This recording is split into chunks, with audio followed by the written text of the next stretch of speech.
tänu, issand. Täname Jumalat selle imelise päeva eest. Eestimaal on imeline talv, niisugune nagu mu lapsepõlvest on meeles. Tulles lumi krudiseb ja võime täna öelda, isa, me täname sind avatud taeva eest. Me täname selle võidu eest, mida sina oled juba kinni maksnud. Me täname, et sina jätkad tööd meie südametes. Me täname sind, püha vaim, et sina oled siin ja jagad meile kõike seda, mida sa Jeesuse käest teada saad, mida me vajame. Me täna ütleme Jeesuse nimel, meid on vaja väga palju õnnistada, me vajame väga sinu õnnistust. Me oleme ära väsinud sellest inimlikust tegutsemisest ja siblimisest, me vajame sind, Jumal. Tule nendesse olukordadesse ja nii nagu sa ütled, sinu ikke ei ole raske, sinu koorem on kerge. Jeesus, me täname ja õnnistame igat ühte, kes sõna juures on, kes sõna kuuleb, issa, ma tänan, et need südamed on ette valmistatud, nii nagu me ikka deklareerime, see on minu piibel. Ma olen see, mis selles on öeldud, ma olen. Ma oman seda, mis selles on öeldud, ma oman. Ma suudan seda, mis siin piiblis on öeldud, ma suudan. Ja nüüd ma kuulutan julgelt, mu teadvus on valmis, mu süda on avatud vastu võtma, laitmatut, muutumatut, igavesti elavat seemet, Jumala sõna. Ja see muudab minu elu igavesti Jeesuse Kristuse nimel. Aamen. Aamen. Sõna teeb tööd meie sees. Sõna elustab, sõna vabastab, sõna tervendab. Nii et kui sõna on, nüüd usk tuleb ka sul kuuldus, seda, mis on sõna läbi välja räägitud. Ja et tänasesse jutlusesse minna, siis tuletan eelkõige meelde, et me alustasime eelmine kord sõnumiga Jeesus küsib meilt kohtupäeval 5 küsimust. Ja kuna see on piiblis kirjas ja kohati vahel tundub, et ei tea, millal seda meie käest küsitakse või peame seda ise enda käest küsima. Seegi pole halb ennast nii nagu ütleb laulud 139, ütleb, et oh Jumal, uuri mind. 23 salm. Tunne ära mu süda, katsu mind läbi ja tunne ära mu mõtted. Vaata, kas ma olen valuteel ja juhata mind igavesele teele. Et meil justkui peaks olema kogu aeg see niisugune positsioon või niisugune teadmine, et ma elan Jumala sõna järgi ja tegelikult me oleme selle Jumala sõna järgi elamise nii ära õppinud, et lihtsalt nüüd on see, et vahel mingi sõna tuleb eriti kerkib ülesse, eriti kuidagi toidab ja vaimustab meid, aga kuna kõik sõna on kasulik lohutuseks, trööstimiseks, julgustuseks, siis eelmine kord esimene küsimus, mida Jeesus meie käest, ma tuletan meelde, oli see, et ta küsib meie käest, mida sa tegid minu pojaga? Mida sa tegid minu pojaga? Ja kui me seda siin arutasime, et see oli eriline ajaloo hetk, kui Jeesus seisis Pontius Pilatuse ees ja seal teisel pool kõrval oli siis revolutsionäär ja mõrtsukas Barnabas, siis rahvas karjus ikka, et lööge Jeesus risti. Ja tegelikult siis oli ta meie eest, läks ristile, sai vaesuseks meie eest, sai patuks meie eest, sai kõik süü võttis meie peale ja nüüd Jeesus on meie eestkostja, on meie kaitsja, on meie eestpalvetaja. Ja kui me ühel päeval aga seisame tema kohtujärje ees, siis ta on kohtunik. Ja kui kohtunik küsib, mis sa tegid? Või nagu Jumal küsib, mis sa tegid mu pojaga?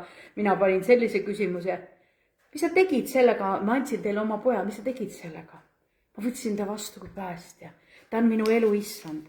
Ta on minu abi ja julgustus olnud nüüd juba 35 aastat. Ma räägin endast, eks ju.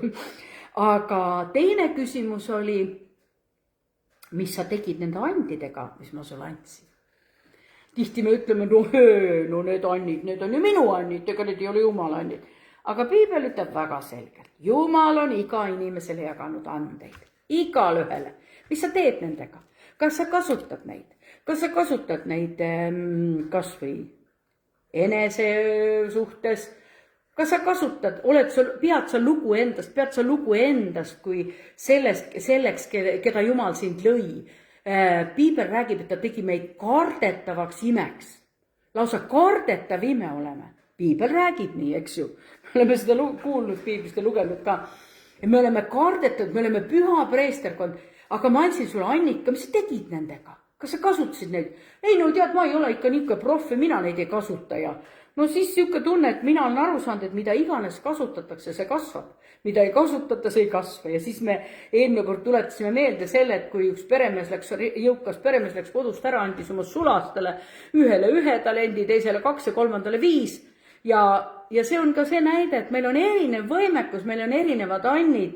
Ja et kui ühele anti ainult 2, siis Jumal kiitis teda samaväärselt tagasi tulles, et ta oli teist 2 juurde tootnud, eks ole ju.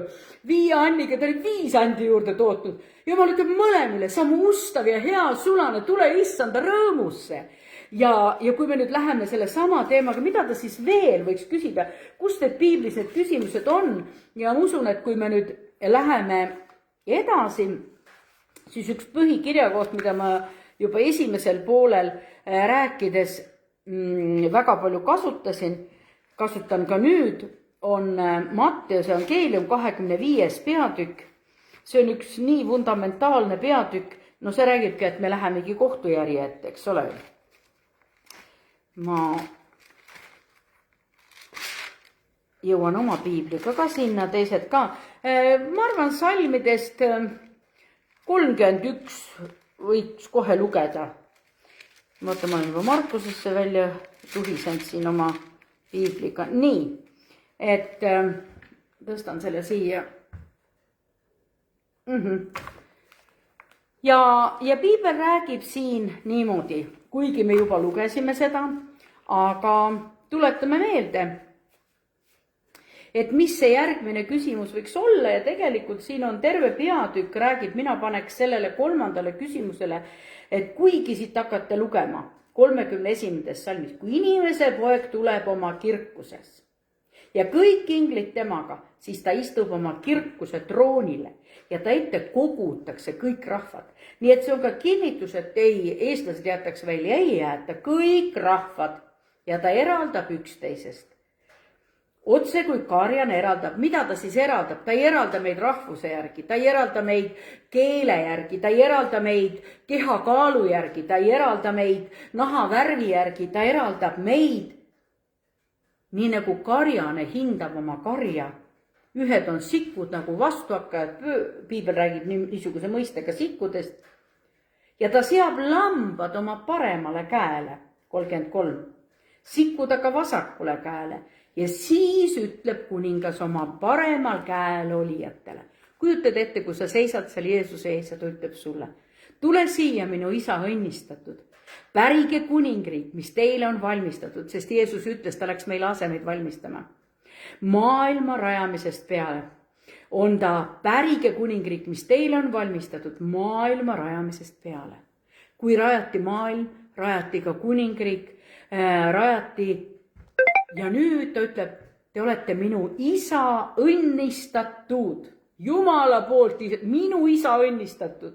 Ja loomulikult, kui isa õnnistatud, siis on Jeesuse poolt ka õnnistatud, sest tema maksis hinna meie eest. Ja nüüd ma paneks siis sellele uuele küsimusele on see, mis sa tegid mu kõige pisematele. Kujutad, et sa oled seal isa juures. Sa oled lammas, sa ei ole sikk vastuhakkaja. Sinu eest on lunastuse hind makstud. See ei ole see koht, et sa seisad seal, ei tea, kas ma pääsen taevasse või ei pääse. Ei, sa oled juba taevas. Aga sinu küsitakse, mis sa tegid nende asjadega, mis ma sulle andsin. Ma andsin sulle nõu, ma andsin sulle tarkuse, sa lugesid Jumala sõna, mis sa tegid sellega. Ja üks väga sirge jutt on siin niimoodi, et piibel ütleb, sest Jeesus räägib pärast seda, kui ta ütleb, et ma annan teile kuningriigi ja räägib nagu, sest mul oli nälg ja te andsite mulle süüa, mul oli janu ja te andsite mulle juua. Ma olin kodutu ja te võtsite mu vastu. Ma olin alasti, te riietasite mind. Ma olin haige, te tulite mind vaatama. Ma olin vangis ja te tulite mu juurde. Siis vastasid õiged talle. Need samad lambad vastasid talle. Issand, millal me nägime sind näljasena? Toitsime sind või janusena joodsime sind. Millal me nägime sind kodutuna ja võtsime su vastu või alasti ja riietasime isegi sind. Millal me nägime sind haigena või vangis ja tulime su juurde. Ja kuningas vastas neile. Tõesti, ma ütlen teile, te iganes olete teinud kellele tahes mu kõige pisematest vendadest, õdedest, seda te olete teinud mulle. Siis ütleb ka vasakul käel olijatel, teie minge ära mu juurest. Te ära neetud igavesse tulle, mis on valmistatud kuradile ja tema inglitele. Sest mul oli nälg ja te ei andnud mulle süüa, mul oli janu ja te ei andnud mulle juua. Ma olin kodutu, te ei võtnud mind vastu, ma olin alasti ja te ei riietanud mind. Ma olin haige vangis ja te ei tulnud mind vaatama. Siis vastasid ka need, issand, millal me nägime sind näljasena janusena, kodutuna, alasti, haigena, vangis ja ei ole sind teeninud. Siis ta vastas neile, tõesti ma ütlen teile, mida te iganes olete jätnud tegemata, kellele tahes mu kõige pisematest vendadest, seda te olete jätnud tegemata minulegi. Ja nad lähevad igavesse karistusse, õiged, aga igavesse ellu. Näete, siin käib tegu üldse, mida me siis tegime nende pisukestega. Ja nüüd, kui seda kirja kohta Salm 45 ütlesin, mida te olete jätnud tegemata, või see oli 45, jah, ta ütleb nendele sikkude, mida te olete jätnud tegemata. Kas te olete jätnud tegemata mulle? Noh, praegu, kui sa mõtled, et siin oli kirjas, kui me teame seda üldist vangla kontseptsiooni ja seda, et mul ei ole ühtegi tuttavat, et ma ei saa vanglasse, no ma ei saa. Nüüd mõtleme, kus mina lähen vanglasse. Mind ei lubatagi vanglasse, selleks on konkreetsed reeglid. Ma mäletan, kui me käisime naiste vanglast, naiste liiduga teenistust tegema, siis selleks, et üldse saada naiste vanglasse, pidin siseministri juurde küsima nagu taotluse ja kõik need, kes sinna vanglasse läksid, kõik olid nimekirjas, kõikide isikukoodid, et me üldse saime minna vanglasse kuulutama Jumala sõna. Aga ma usun, et paljud on käinud seal tihedasti. Mõned pole üldse käinud. See ei ole kriteerium. Aga kas sa oled näinud, et keegi on kuskil vangistuses, sõltuvuses, hädas? Neid inimesi meie ümber on küll ja küll. Me ei saa neid ise tekitada. Umbes, et lähme võtame siis neil selle ära, mis neil on pärast tagasi. Vaata, olen teo teinud jälle. Ja ma saan aru, et see on absurdne näide. Aga Jumala sõna ütleb väga selgelt, kas sul on silma näha? Kas sa tõeliselt armastad? Kas sa armastus teeb ka tegusid? Kas sa põlgasid mõnda migranti või võõrast sinu maal? Neid nõrku, kas sa abistasid neid? Kas sa oled keegi kannatanud ja sa ei ole teda aidanud? Nii et siin ongi need kriteeriumid. Vangis võib olla igat moodi. Keegi on vangis oma elukorraldusega, keegi on vangis oma hädadega. Kas meil on silma näha ja minna? Samas me ütleme, et kuule, inimesed ütlevad, ma ei taha, et keegi sekkuks, siis me ei lähe ju. Me ei saa vägisi minna inimest aitama. Ühtegi inimest vabaks ka teha, kui ta ei taha. Aga tõeline armastus toob alati ilmsiks teod. Jaakobuse 2:17 on järgmine kirjakoht. Nõnda on ka usuga. Kui sul ei ole tegusid, siis on see iseenesest surnud. Täpselt nagu usk, nii ka armastus. Nii kui ta ütles vasakul nendele sikkudele, minge ära mu juurest, ära neetud igavesse tulle, mis on valmistatud kuradile tema inglitele. See ei ole algselt tehtud inimestel, näed, aga nüüd nad tahavad minna sinna kaasa nendega. Mida te jätate tegemata? Kas sinu elu keskmes olin mina ja maailm, minu äri, minu asjad või nägid sa ka? Sest huvitav on, Jumal on teinud toredasti mu meelest. Kui mina mõtlen, et ma pean nii kaua aitama, kuni kõik, kes on vaevatud ja koormatud siin maamura peal, kõik saaksid aidatud, kõik näljastele saaksid süüa. Kuule, ma ei jõuaks ju. Neid on tervel planeedil nii palju, ma ei jõuaks seda. Aga Jumal on pannud meile teatud ringkonna, kes minu ümber elavad. Ma ei saa kuidagi otsida neid põhjusi, keda aidata, vaid need on niisugused loomulikud eluolukorrad, mis mulle ette tulevad. Nii et siis Johannese 1. Johannese 4:20. see on nüüd väga ilus põhjendus sellele, kuidas Jumal nagu selgitab, mis on tema meelest armastuse kriteerium. Ja kui ta ütleb siin 1. Johannese 4:20, kui keegi ütleb, mina armastan Jumalat, aga vihkab oma venda või no ütleme siis õdega, siis ta on valelik, sest kes ei armasta oma venda, keda ta näeb, ei suuda armastada Jumalat, keda ta ei ole näinud. Ei no siin on ikka vaks vahet, eks ole. No Jumalat saab ikka küll armastada, aga tead, see vend käib mul nii närvidele, et ma teda kohe üldse ei suuda armastada. Aga Jumal ei ole öelnud mulle, kui sa ei suuda, siis ära armasta. Ei, ta ütleb armasta. Sa oled silmakirjalikkused. Jumal, ma armastan Jumalat ja ei armasta oma venda, siis Piibel ütleb selgelt, sa oledki valetaja. Kui keegi on orb või kodutaja, vajab abi. Nemadki vajavad võib-olla tröösti. Piibel ütleb, laske lapsukesed minu juurde. Kui ma ignoreerin võõraid, nagu meil oli Eestimaal, olid siin põgenikud, kes on tulnud peitu meie maale vägivalla eest. Kuidas sa suhtusid neisse? Mul oli ka nendega kokkupuuteid. See oli nii loomulik. Nad lihtsalt tulid siia minu kodu lähedale, ma ei hakka neid kuskilt otsima. Nad tulid minu kodu lähedale, mul oli võimalik neid aidata, sinna tänna sõidutada, viia need dokumente ajada. Ja nii oligi. Et siuke tunne, see ei ole nagu kunstlikult tekitatud, eks ju. Vaid et see on niisugune, see tuli siia. Et ma ei ole niuke ja üldiselt inimesed olid siin Paliveres väga avatud. Nii et väga paljud lausa panid kokku ohvri ja tõid nende lastele asju ja no tõesti, minu meelest olid, siin koguti päästekomandos ju abi ja mitu satsi viidi, isegi nüüd viidi veel, no muidugi need on need spetsiifilised päästetöö tegemise vahendid veel, mis on kogunud, aga siin koguti ju kõike rahvale. Nii, ja nüüd, kui me läheme, milline on siis see õige Jumala teenistus? Jaakobus 1:27. Jumala ja isa silmis on puhas ja laitmatu Jumala teenistus, on käia vaatamas vaeslapsi, lesknaisi, nende viletsuses ja hoida iseennast maailma poolt määrimata. Kui sul on keegi, kes on viletsuses ja sa ulatud temani, siis ma usun, et see on meile väga normaalne ja loomulik. Käimegi neid vaatamas. Vahepeal käime vaatamas, inimesed ei taha ustki lahti teha.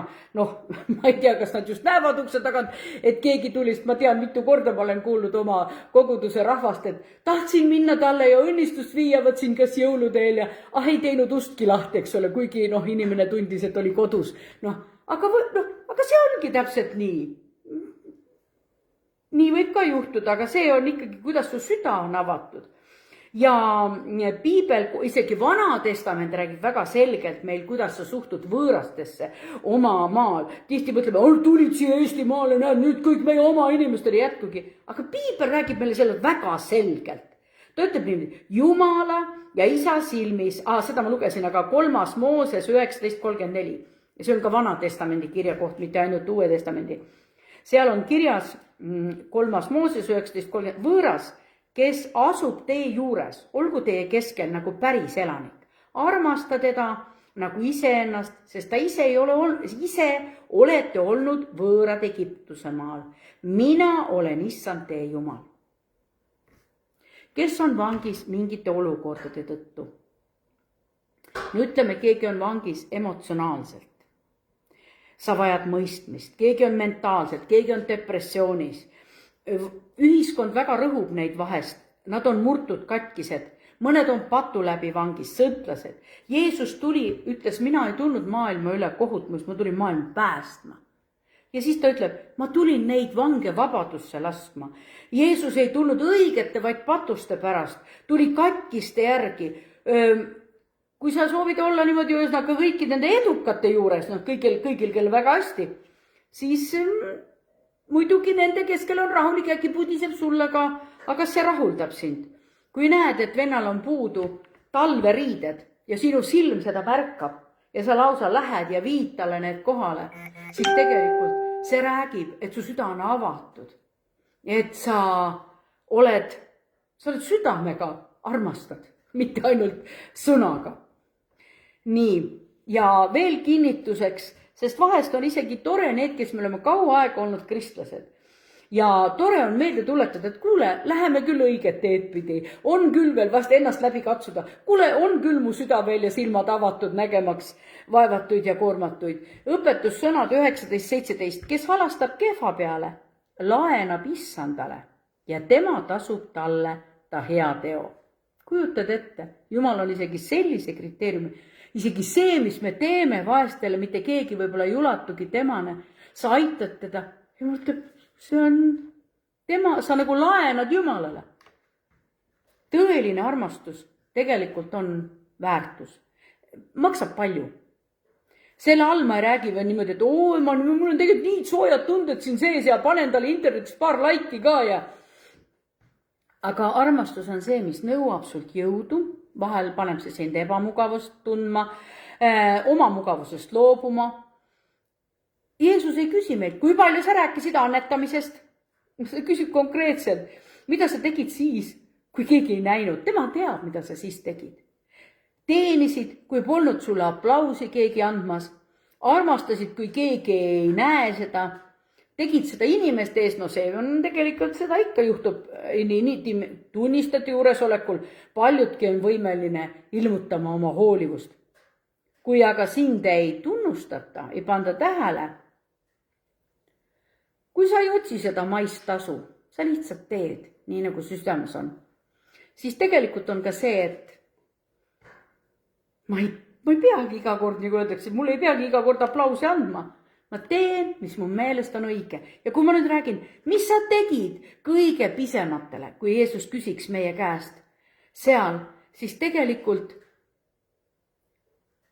sellele vastab Matteuse 6:3-4. Sina aga, kui sa oma almust jagad, siis ärgu su vasak käsi teadku, mida su parem käsi teeb. Su almus oleks varjatud parem, su isa, kes näeb varjatudki, tasub sulle. On ju hästi korraldatud Jumala poolt.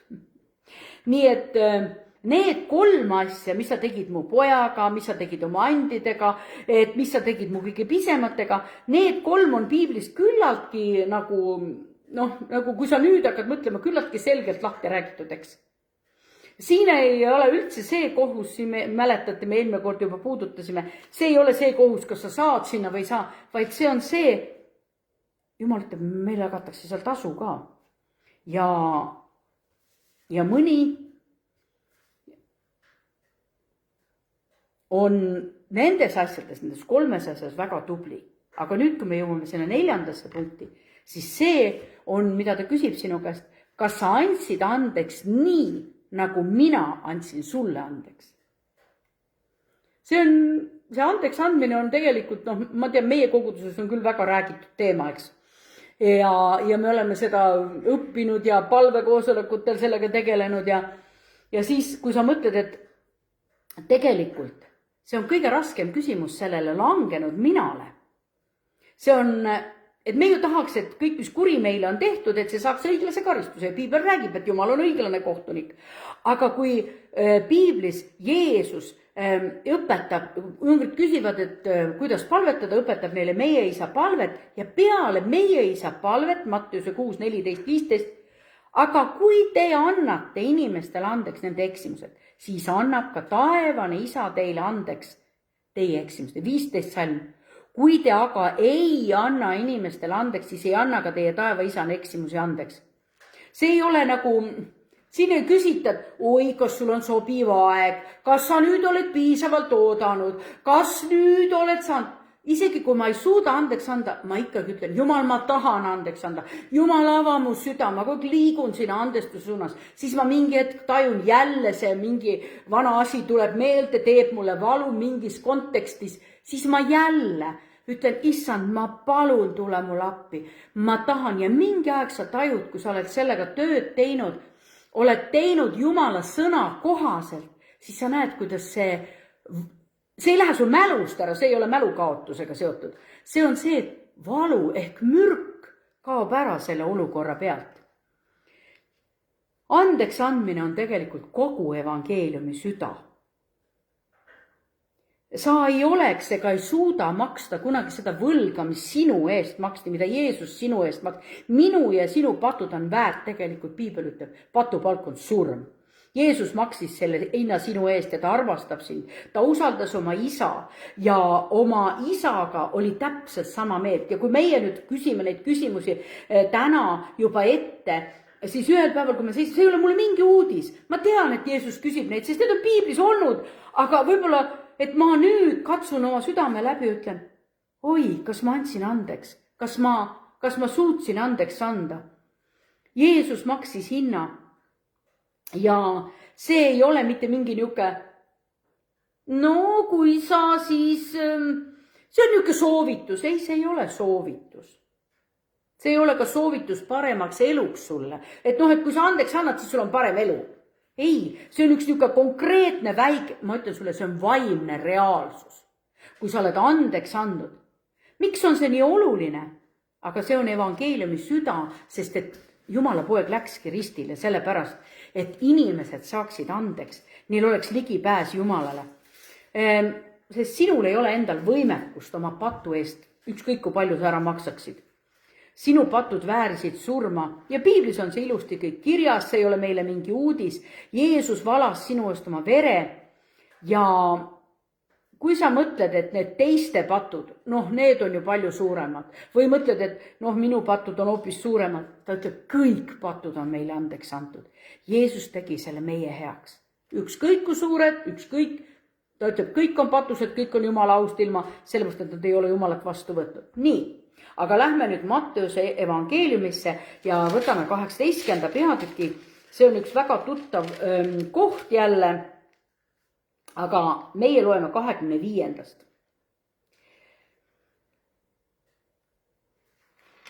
Ja Matteuse 18.25, jah, jõudsid. Et tal aga maksta ei olnud, käskis issand müüa tema ja ta naise ja lapsed ja kõik, mis tal oli, ning maksta. Siis see sulane kummardas teda maani heites ütles, ole minuga pikameelne, ma maksan sulle kõik. Ja isandal hakkas sulasest hale, ta laskis tal minna ning kustutas laenu. Ma kujutan ette, et see keegi kuskil, ma lugesin, oli tänases ekvivalendis, on see $1 miljon oleks see, mis ta võlgu oli. Ja kui me nüüd räägime, et sulane andis talle kõik andeks, või see pere, või see, kellel ta võlgu oli, isand hakkas niivõrd hale sellel isandal, aga see on natuke ka meile tähendamissõna, kuidas Jeesus suhtub meisse. Mõnel on see võlg väga suur, teisel väike, aga kõik on selle alla. Issand hakkas meist hale, meil on tee valmistatud ja mõni ütleb ikkagi, et ma ei võta seda vastu, aga mul ei ole siin mingit Jumalat vaja, ma saan ise hakkama. Aga kui see sulane oli välja läinud, leidis ta ühe kaassulase, kes võlgnes talle 100 denarit ja temast kinni haarates kägistas ta teda ja ütles, maksa, mis sa võlgned. Siis see kaassulane palus teda maha, ütles, ole minuga pikameelne, ma maksan sulle, aga tema ei tahtnud, vaid läks ning laskis ta heita vangi, kuni ta oma võla ära maksab. Kui nüüd teised sulased nägid, mis sündis, oli väga nördinud ja tulid ning kaebasid oma isandale kõik, mis oli juhtunud. Siis kutsus isand tema enese juurde ja ütles talle, sa tige sulane, ma kustutasin kogu sinu võla, sest sa palusid mind. Ehk siis sinagi oleks pidanud halastama oma kaassulase peale, nõnda nagu mina sinu peale halastan. Kui keegi on teilegi võlgu, võib-olla mingi aeg on see võlg üleval ja siis sa leiad, et ei, mitte sellepärast inimene jätta sulle maksmata, et ta manipuleerib või võib-olla läheb järgmisest kohast laenu võtma. Vaat tal tõesti ei olegi maksta. Ja siis sul ei ole ju, ma kujutan ette, et mul ei ole küll niisuguseid võlgasid, ma ei ole kellelegi nii suuri võlgasid andnud, aga siis sa leiad otsuse, las ta jääda. Kui palju ma olen kuulnud niisugustest olukordadest, las ta jääda nüüd. Nii, tea seda, et ma annan sulle andeks ja annan su võla. Nii et ta ütleb lausa sellele, kes ei olnud võinud, see on ka andeks andmatus, et ta ei suuda andeks anda. Vaat sulle anti andeks, aga sina andeks ei suuda anda. Sellepärast Jeesus küsibki täna. Kas sina andsid andeks nii, nagu mina andsin sulle andeks? Täiesti. Sulle anti andeks just hetk tagasi. Nii et see on ka väga võrreldav selle sama andeks andmise asjaga. Tänases ta oli kurisulane, ta lõpetab julmade sõnadega tegelikult lausa, ma ütlen lausa jäigastuvat, ta ütleb niimoodi, isand vihastas ja andis ta piinajate kätte, kuni ta maksab ära kõik, mis ta võlgnes. Nõnda teeb ka minu taevane isa teile, kui Jeesus ütleb need sõnad, kui te igaüks kogu oma südamest ei anna andeks oma vennale. Võrdleb rahaga ja räägitakse armastusest ja tegelikult andeks andmine võib-olla vahest me mõtleme, et oi, muid asju ma suudan küll andeks anda, aga ta rahalist asja, seda ma küll ei suuda andeks anda. See on nagu liiga palju. Anna, lase lahti, andesta, jäta sina elu tervet. Tead, ma ütlen, andekstamine ei tähenda seda, et keegi, võib-olla ma olin kellegiga väga lähedane niisugune inimene, mul oli lähedane sõber ja mis iganes seal siis oli, sa annad talle andeks. See ei tähenda, et sa pead saama temaga, nagu ütleks, sa ei pea saama temaga samaväärseks sõbraks.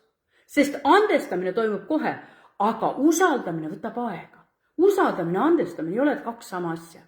Ja tihti on see, hoia seda delikaatset piiri, sa ei ole andeks andmatu, aga sa võtab aega ja kas sa peadki üldse niimoodi, kas sa pead üldse need piirid nagu taas jätma sinna või võib-olla jääbki sinna mingi niuke. Andestamine on hetkeline, usaldus võtab aega, nagu ma ütlesin, see taastub ajaga. Pane oma ellu niisugused eluterved piirid, mis on andestus. Võla lahti laskmine.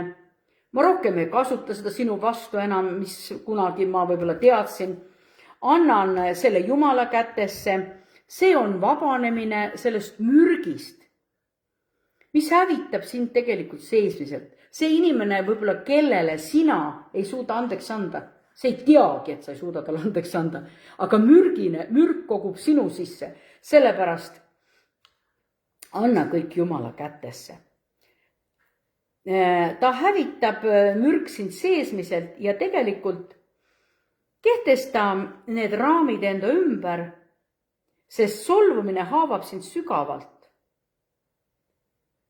Aga see inimene ei pruugi seda teada.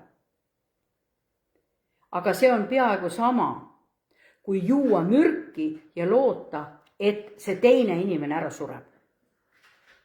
Saite mu mõttest aru, eks? Ise joon mürki, küllap tema sureb ära, ta oli süüdi, eks ju, temale. Aga see on sama väärt, eks ole, Jeesus ka. Jeesus on kuskil olemas, aga ma ei võta teda vastu. Ma loodan, et see ikka mõjub mulle ka kuidagi moodi. Ta ju tegi selle teo ära, see ju kuidagi moodi mõjub, eks ole. Ma loodan, äkki mõjub mulle ka. Mu mõttes see on tobe lootus niisugune, et sul on kindel lootus antud. Palu issand oma ellu ja ta tuleb. Nii et vahel on mõned vanad asjad, tohutult vanad asjad, vanad köidikud ja kisuvad sind allapoole, röövivad ära sult rahu ja rõõmu. Ja kohtupäeval Jeesus ei küsi, et kuidas oli lood selle teisega, see teine, kellele, kes sind niisuguse teo tegi, vaid sinu käes, kas sa andestasid. Kas ta on ikka veel su vaenlane? Sina on andeks. See pole sinu õigus, see on sulle antud valik ja võimalus andestada. Ja minu meelest siin on, see ei ole küll mingi kriteerium, aga praegu on tegelikult see, et kui tihti, kas mul on valida, andestan või andestan. Jumala sõna on väga selge. Sulle on antud andestada ja anna andeks, et sulle andeks antakse. Vot see ongi see sama kriteerium. Kas sina andestad nii, nagu andsin sulle andeks? Nii, ja nüüd meil on siis 5. küsimus ja see küsimus on selline, et kas sa armastad tõde või elad sa vales? Siin on mängus sinu otsused otseselt ja sinu suhe Jumalaga. Kas sa tead, mis on tõde Jumala sõnas? Nii nagu me ütlesime, ma suudan, mis on sõnas kirjas. Piibel ütleb, ta on meid loonud kardetavaks imeks. Ei, mis nüüd, mõni on ikka ülialandlik. Mis kardetav ime nüüd mina nii väga olen? Ei, mina olen, mul on vaata miuke ma väljane, mul see pole, teine pole. Aga see on ka lugupidamatus Jumala suhtes. Sest Jumala sõna ütleb, ma olen teid valmistanud, ma olen ema üsas kudunud teid veel ennem, kui teid üldse olemas ei olnudki. Ma tegin teid, sina ütled, Jumal, sa tegid kehvasti, sa tegid halvasti, sa pead nüüd mingeid parandusi tegema. aga tõde on see, et Jumal ütleb oma sõnas, ta on meid hästi teinud. Johannese 14:6. Mina olen tõde, elada valedes, elad sa vastuolus elava Jumalaga. Ja otsene kirjakoht on, ma olen tee, tõde ja elu, ükski ei saa isa juurde muidu kui minu kaudu. Noh, see on konkreetne, ma olen tee, ma olen tõde, ma olen elu, see tuleb kõik Jumala käest.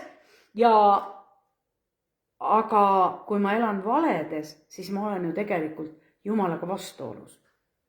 Ma ütlen, ei mind, kõiki teisi loodi täius, mõni ütleb, et kui ta ratastoolis on võib-olla sündinud, oi, mina olen nii ebatäiuslikult loodud. Aga tead, Jumal armastab sind sellisena, nagu see on. Mina võin ka öelda, et ma olen näinud palju, kuidas öeldakse, täiuslikumaid figuure, kui minul on. Ma olen näinud palju võimsamate juustega inimesi, kui minul on, eks ju. Siis me ütleme, mis me panemegi mingi kriteeriumi kuskile või. Oi Jumal, ma olengi teistmoodi, ma olen teistsugune. Ja need, kas sul on neid siin natuke rohkem või vähe, see ei muuda sinu armastust Jumala vastu, Jumala armastust sinu vastu. Niisiis, lähen edasi. Selle sama, et kuidas me seda tõde ja valet siis nüüd vahest on need nii nõmedad asjad, milliseid valesid me hoiame oma elus. Võtame lahti 2. Thessalonika kirja 2. peatükk ja sealt salmid 10-12. Mõni otsib pettust kohe igalt poolt, nad kohe tahaks teha kohe riukaid. Ja kas sa leidsid selle üles selle 2. Thessalonika 2:10-12, äkki loeksid?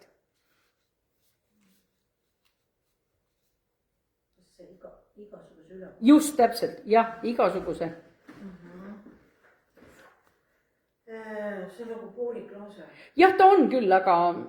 Ja igasuguse ülekohtu pettusega neile, kes hukkuvad, sellepärast, et nad ei võtnud vastu tõe armastust, et nad oleksid pääsenud. Edasi. Ja seepärast saadabki Jumal neile eksitava jõu, et nad hakkaksid uskuma valet ja nii saavad kohtu aluseks kõik, kes ei ole uskunud tõde, vaid kellele on meeldinud ülekohus. Aitäh! Kui sa mõtled nüüd praegu, mismoodi siin Jumal on oma sõna jätnud väga selgelt. Kui sina ikka ei taha tõde vastu võtta, no sul öeldakse ära rikku abielu, ära varasta, ära valeta, aga no pead sa kohe seda tegema ja siis on väga selgelt. Seepärast saadabki Jumal neile eksitava jõu, et nad hakkaksid uskuma valet. Nii saavad kohtualuseks kõik, kes ei uskunud tõde, vaid kellel on meeldinud ülekohus. Nii et siin on väga selge vastus. Hülga silmakirjalikkus, ole aus enda suhtes, oma tegude suhtes. Vaata, no mina teen ju ikkagi, no minu pahade on ju mõistetav, eks ole. No mina saan ju endast aru, eks ole, ma tean ju, mida ma mõtlen. Aga vahest ma ei saa tõesti teistest inimestest aru, ma tean neid olukordi küll, sest me mõtlemegi erinevalt. Meil ongi selleks antud suu pähe, et rääkida. Me vahest, ma mõtlen, et ta mõtles, ta kindlasti mõtles seda. Ja niimoodi me olemegi vahel täiesti eksiteel. Kui sul on kahtlusi, ära koorma oma südant, mine räägi asjad sirgeks. Ei, ma ei räägi. Ma ei räägi. Ma kannatan. Kes ütles sulle, et sa sellist asja pead kannatama? Piibel ütleb kannata ülekohut, aga kui sul on võimalus venna või õega või kellegagi rääkida, kui ta ei räägi sinu, see on hoopis teine asi. Siis pane uks kinni, pühi tolm jalgadelt ja tõmba minema, kui nii võib üldse öelda. Niisiis. Ja Johannese evangeeliumi 3. peatükist, kes temasse usub, selle üle ei mõisteta kohut. Vaata, kui selge on Jumala sõna. Kes usub Jumalasse, selle üle ei mõisteta kohut. Ja kes ei usu, selle üle on juba kohus mõistetud, sest ta ei ole uskunud Jumala ainusündinud poja nimesse. Ent kohus on see, et valgus on tulnud maailma, aga inimesed on armastanud pimedust enam kui valgust, sest nende teod on kurjad ja igaüks, kes teeb halga, vihkab valgust ega tule valguse juurde, et ta tegusid paljastatakse. Ma loen kohe järgmise kirja koha Hebra 4:13. Kui me arvame vahel, et no jumal, no ega ta ikka igale poole ei näe, ega ta ikka kõike ei tea. Noh, siis piibel ütleb, sul ei ole mõtet, et kõik on tal täpselt teada. Hebra 4:13 ja ükski loodu ei ole tema ees nähtamatu, vaid kõik on alasti ja paljastatud tema silma ees, kellele meil tuleb aru anda. Kohtupäeval sa ei saa seista seal öelda, oi tegelikult mul oli see mõte, tegelikult mul oleks paar vabandust veel, ma võin natuke, ma mängin siin natuke veidrat mängu niisugust, mängin ennast nagu ütleme sellest olukorrast välja. Jumal teab väga täpselt kõiki su mõtteid, siin ei ole see, kuidas teine inimesust, teine võib tõesti just valesti arustada, aga Jumalal ei ole seda, et ta ei saa sust õigesti aru. Kui sul olid salakavalad tagamõtted, siis tema seda teab. Inimeste puhul on see, et me tõesti ei tea, me ei ole sensitiivid, see ei olegi meie ülesandeks. Ja kinnituseks veel üks kirjakoht, et midagi ei ole peidetud, see on Luuka 8:17, sest midagi ei ole peidetud, mis ei saaks avalikuks. Ei ole ka midagi varjaul, mis ei saaks teatavaks ega tuleks ilmseks. Mõtleme, et mõnda asja olen ikka korralikult peitnud, keegi ikkagi teada ei saa. Jumal ütleb, kunagi saab ikka välja, ma ei ütle, et see peab olema tänavatel ja turgudel, vaid et tema silmis on see asi teada. Kui sa aga olid siiras ja tunnistasid oma patud või manipuleerisid inimestega, kasutasid neid ära, kas sul on niisugune, et sul on kiriku jaoks üks nägu, kui sa oled kodus, on sul teine, mõnel tööl on veel kolmas nägu tal ees, aga korra tahan veel, ma juba tean, et kui ma küsisin seda, et millise kriteeriumi alusel üldse meie üle kohut mõistetakse, et mõned kriteeriumid siis ütleme, kui need küsimused, mis meilt küsitakse, siis piiblis on väga selgelt kirja, ma tsiteerin veel korra seda sama kirja kohta, mida ma tegelikult tsiteerisin siin juba alguses, et kriteeriumid on õpetussõnad 6:17-19, mida Jumal vihkab. Kui ma nüüd ütleme, pean silmas neid küsimusi, mida meilt küsitakse, kas sa armastad tõde? Kas sa oled andestanud nii, nagu mina olen sulle andnud? Mis sa tegid oma andidega? Mis sa tegid selle Jumala pojaga? Ja siis tekib niisugune tunne, et mis sa tegid nende vähestega, mis vähematega, kõige vähematele. Siis mille alusel see käib, see kõik see? Jumalal on ka teatud asjad, mida ei armasta, ei salli. Ja seal on kirjas, neid 6 asja vihkab issand. Jah, 7 on tema hingele jäledad, ülbed silmad, valelik keel ja käed, mis valavad süütut verd, süda, mis sepitseb nurjatuid kavatsusi, jalad, mis kiiresti jooksevad kurja poole, vale tunnistaja, kes väidab valet, see, kes külvab riidu vendade vahel. Pane tähele, siin on nagu 3 kohas valelik keel, vale tunnistaja, kes väidab valet ja süda, mis sepitseb nurjatuid kavatsusi, eks see ole ka valetamine, kui need on nurjatud kavatsused, eks ole, salakavalad. Nii et tegelikult väga palju vale. Ja kui nüüd ilmutuse raamatut tuletada meelde, siis ilmutuse raamatus on 21:8, mis on nende, kes valetavad. Mis vale? No see on pisike hädavale, see on ainult siuke valge vale, see pole isegi päris vale. Aga katsu läbi, kas see on valge vale? Ja mina mäletan kord ühel hetkel, teate, see on nii hämmastav, et ma ei mäleta enam seda valet. Nii, ma mäletan, et mul oli elus üks vale, mida ma väga sageli kasutasin. See on üks niisugune vallatu juhus, see ei olnud juhtunud minuga, aga ma kasutasin teda iga kord. Ma kuidagi pool sellest mõtlesin ise välja ja pool oli kellegi teise inimesega juhtunud ja ma võtsin selle nagu endale, et see on nagu minu mingi lugu või minu narratiiv ja see oli niisugune vallatu tore ja ma seda ikka jälle rääkisin. Noh, seltskondades igal pool. Ja kui ma Jumala juurde tulin, siis päris esimestel aegadel Jumal üldse mulle seda meelde ei tuletanud. Aga üks hetk ta ütles mulle, miks sa valetad? Tead sa, sellel valel ei olnud nagu selles mõttes, tal ei olnud sellist, et see oleks kedagi teise kahjustanud, ta oli lihtsalt sirge lausvale. Ja isegi seda Jumal ütles mulle ja tead, ma palusin selle andeks ja ma võin sulle täitsa siiras ütelda, ma ei mäleta seda valet enam. Ja ma tean, kui palju ma seda rääkisin. Mul ei tule see praegu meelde ka. See tekib tõesti, et kui sa oled selle vale kuivasti jätnud, siis tõesti see vale kaob. Ja kõige parem, ma olen vahest proovinud meenutada, mis asi see oli. Ja mul ei tule meelde. Aga mul oli ta kogu aeg hästi kasutusel, see vale. Nii et näete, mis minuga on juhtunud, teiega niisugust asju muidugi juhtub. Niisiis, piibel ütleb siis ilmutusraamatus argade, uskmatute, jäledate ja mõrtsukate ja hoorade ja nõidade, ebajumala teenijate ja kõigi valetajate osa on tule ja väävliga põlevas järves. See on teine surm. Ja need 5 küsimust on nüüd sinu ees ja need otsustavad sinu igaviku, kus sa siis tegelikult olema saad. Mis sa tegid? Mu pojaga.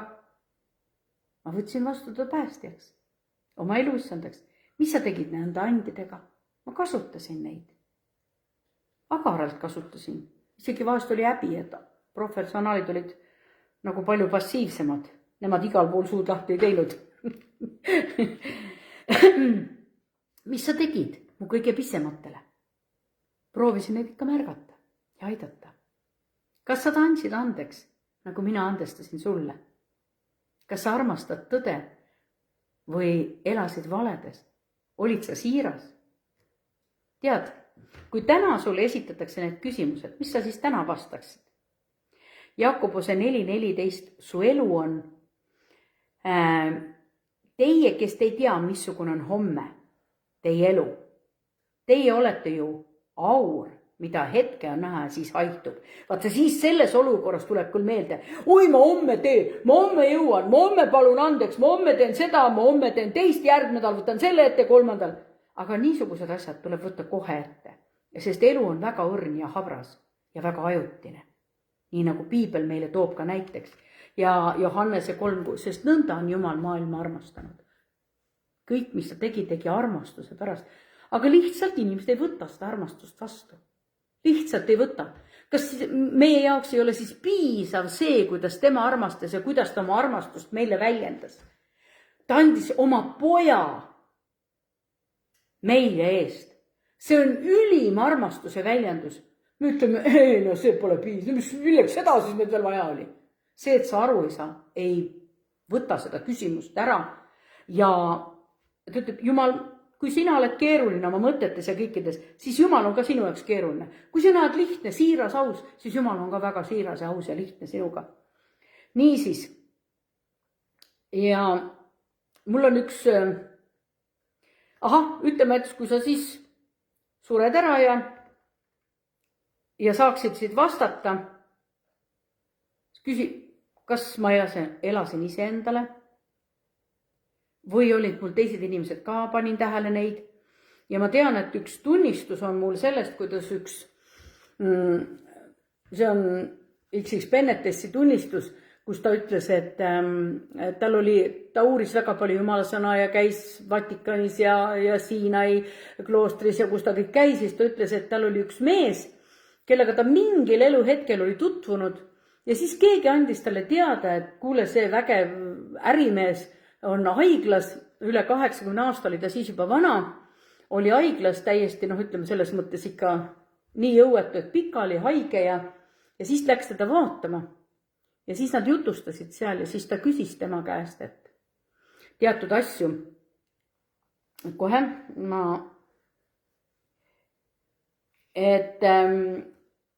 nad vestlesid, ta küsis tema käest niisugust asju. Mis sa siis mõtled, kui sa nüüd oma elu peale vaatad? Mul on nii kahju sellest. Et ma olin edukas ja hõivatud ja nüüd ma olen siin täiesti üksinda. Ma ei olnud kunagi oma elus mõelnud Jeesuse peale ega tõe peale. Aga teate, kutse on nii kaua, kui sinu sees on veel hingeõhk, nii kaua on see kutse avatud. Ja siis nad palvetasid koos ja kui sa küsid, kas ta sai lepitatud Jumalaga, ma olen täiesti kindel, et ta sai.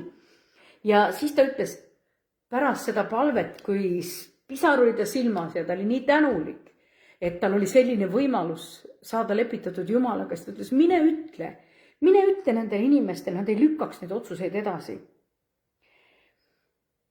Et igavikku minnes ei ole meil sellist nagu, et kõigepealt on see peaproov ja siis me lähme alles sinna. Vaid, et me elame nüüd ja praegu ja ära petta ennast. Ja et sa teaksid, et kas kuskil on ka kirjas see, et me peame Jumalale aru andma, siis jah, on küll kirjas. See on Rooma kiri 14. peatükk, salm 12. Nõnda peab siis igaüks meist enda kohta Jumalale aru andma. Ei tee seda sinu pastor, ei tee seda su abikaasa, ei tee see sugulane, kes oli su suguvõsast võib-olla ainuke kristlane, et sina annad üksinda vastuse igavikus. Jumal on õiglane. Vaata kõige tähtsam aspekt. Jumal on õiglane. Aga tema kutse on praegu veel lahti. See on avatud, see on selge. Ta ütleb lausa niimoodi, tulge minu juurde kõik, kes on vaevatud ja koormatud.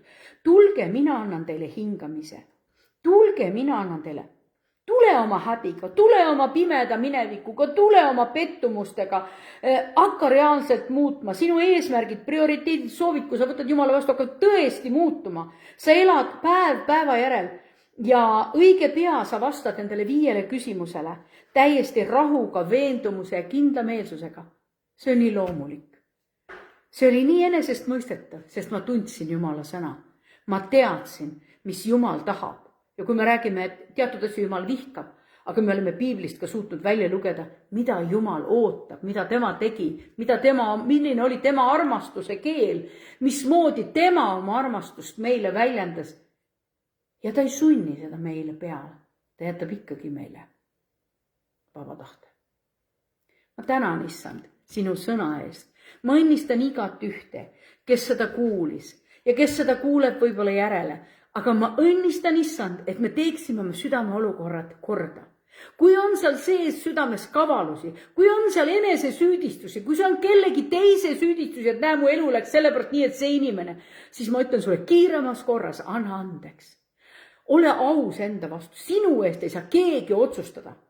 Jeesuse nimel. Isegi kui sinu elu juhtumid on sellised, et on sind võib-olla tõesti väga kitsasse olukorda pandud, ikkagi järgmine otsus on sinu käes. Issand, ma õnnistan igat ühte, kes on selliste otsuste ees muutuda. Kiskuda Jumala alla maa peale. Ta ütles, kiskuge Jumala riik alla, küsige, anuge mind, otsige mind, ma olen leitav Jumal. Ma ei ole see Jumal, kes on kurt Jumal, ma kuulen. Ma olen palvete kuulja Jumal. Me täname, Issand, et me võime täna öelda. Tänu, Issand, et sa oled jätnud oma sõna.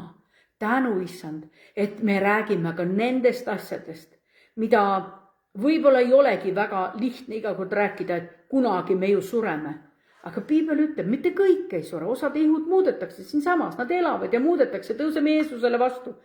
Ja me täname, Issand, et see ei ole jätnud meile teadnud, et sa oled kõik, mida me peaksime teadma, meile rääkinud. Ja me oleme üliväga tänulikud sulle sinu poja Jeesuse Kristuse surma ja ülestõusmise väe eest, selle lepituse eest, mis sa meiega tegid. Aitäh, Isa, aitäh, Jeesus, aitäh, Püha Vaim, et sa oled iga päev meiega. Tänu sulle. Aamen.